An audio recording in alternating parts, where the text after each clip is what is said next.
이재명 대표의 최측근 김용 민주연구원 부원장이 오늘 새벽 구속됐습니다.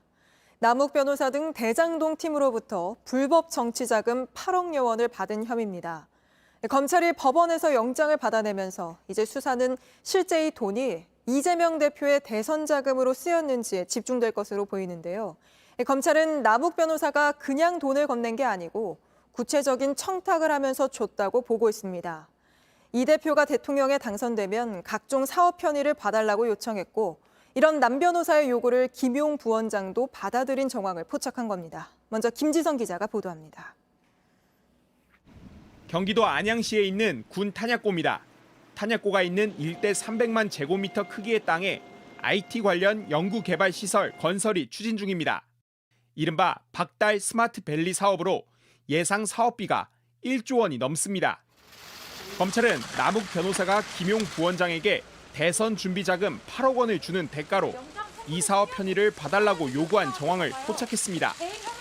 지난 대선에서 이재명 후보가 대통령이 되면 봐달라고 했다는 겁니다. 남욱 변호사는 실제로 지난해 8월에 박달 스마트밸리 사업에 참여 의향서를 냈습니다.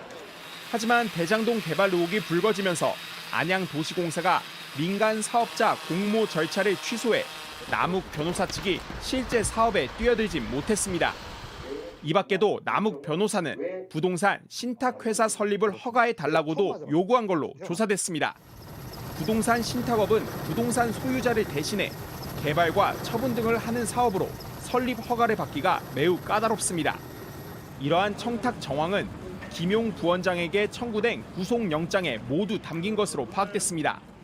법원이 오늘 새벽 김 부원장에 대한 구속영장을 발부하면서 검찰은 앞으로 이 돈이 실제 이재명 대표의 대선 경선에 쓰였는지를 집중 조사할 것으로 보입니다. JTBC 김지성입니다.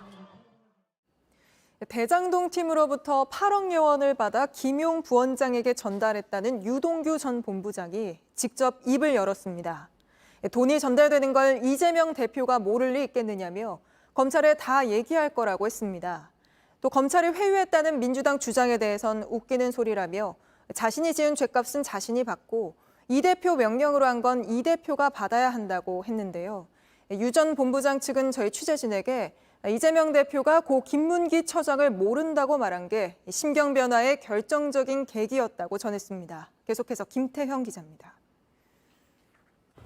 유동규 전 본부장은 어제 대장동 사건 공판을 마친 뒤 작심 발언을 했습니다. 유 씨는 지난해 4월부터 8월 대선 경선 과정에서 김용 부원장에게 남욱 변호사가 마련한 8억여 원을 건넸다고 했습니다. 그러면서 이 대표가 모를 리 없다고 주장했습니다.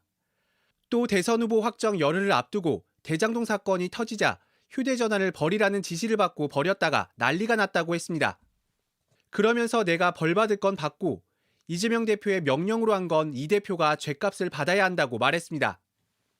유 씨의 입장이 강경하게 바뀌게 된 건 지난해 대선 과정에서 있었던 이 대표의 발언이 결정적 계기였던 것으로 파악됐습니다.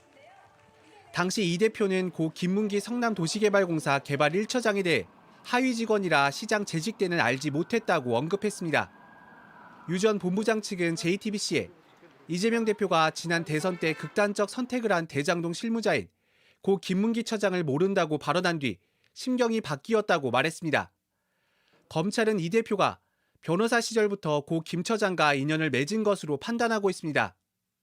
이런 가운데 유 전 본부장 측은 어제 서울중앙지법에 신변보호 요청을 했습니다. JTBC 김태영입니다. 여야 대립은 더욱 거칠어지고 있습니다. 민주당은 조작 정권과의 법정 대결이 시작됐다며 강하게 반발했고 국민의힘은 검은 돈의 흔적을 지울 수 없다며 민주당을 향해 이재명 대표를 손절하라고 맞섰습니다. 신혜원 기자입니다. 민주당은 윤석열 정권을 조작 정권으로 규정하고 거칠게 날을 세웠습니다. 이재명 대표 최측근인 김용 민주연구원 부원장이 불법 정치자금 수수 혐의로 구속된 건 대통령의 욕설에 쏠린 시선을 야당에 돌리려는 정략이라고도 주장했습니다. 검찰은 유기에 빠진 정권을 지켜내기 위해 사건의 실체적 진실을 왜곡하고 조작하고 있습니다. 어제 긴급 기자회견을 열었던 이재명 대표도 밤사이 자신의 유튜브 방송에서 불법 자금 의혹에 거듭 선을 그었습니다. 이제 운명적 상황에 처한 거죠. 그래서 국민을 믿을 수밖에 없습니다. 국민과 역사를 믿는 거죠.